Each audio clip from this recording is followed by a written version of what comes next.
ప్రియుడిపై కోపంతో అతడి ఇంటికి ప్రియురాలు పెట్రోల్ పోసి నిప్పంటించింది.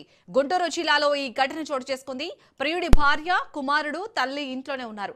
ఈ ఘటనలో 10 మందికి గాయాలయ్యాయి. వారిని చికిత్స నిమిత్తం ఆసుపత్రికి తరలించారు. చేబ్రోలు మండలం సుద్దపల్లిలో ఈ ఘటన జరిగింది. పోలీసులు ఘటనా స్థలానికి చేరుకుని దర్యాప్తు చేస్తున్నారు. రాత్రి సుమారు 8:30 గంటల సమయంలో మాకు 112 కాల్ సుద్దపల్లి గ్రామం నుంచి వచ్చింది. అక్కడ దుర్గానే అమ్మాయి వచ్చి పెట్రోల్ తీసుకొని వచ్చి భయపెడుతుందని కాల్ వచ్చింది. అక్కడికి వెళ్ళి చూడగా దుర్గానే అమ్మాయిని మల్లేష్ అనే అతనుతో కలిసి ఉంటుంది. మల్లేష్ మొదటి భార్య ఉండే గ్రామం సుద్దపల్లి. అక్కడికి వచ్చి ఆమె వాళ్ళు ఉండే ఇంట్లో పొరుపు మీద మొత్తము పెట్రోల్ పోసి ఆమె మొదటి భార్యతో వాదనకు దిగుతుంది.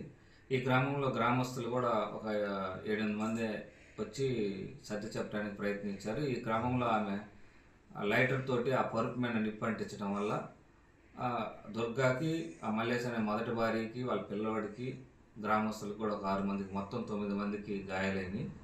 దుర్గా న్యాయం తప్పితే మిగిలిన అందరికి చిన్న చిన్న గాయాలైనవి. వీళ్ళు 6 మంది డీవీసీ హాస్పిటల్ ఉన్నారు, 3 గవర్నమెంట్ హాస్పిటల్ గుంటూరులో ఉన్నారు.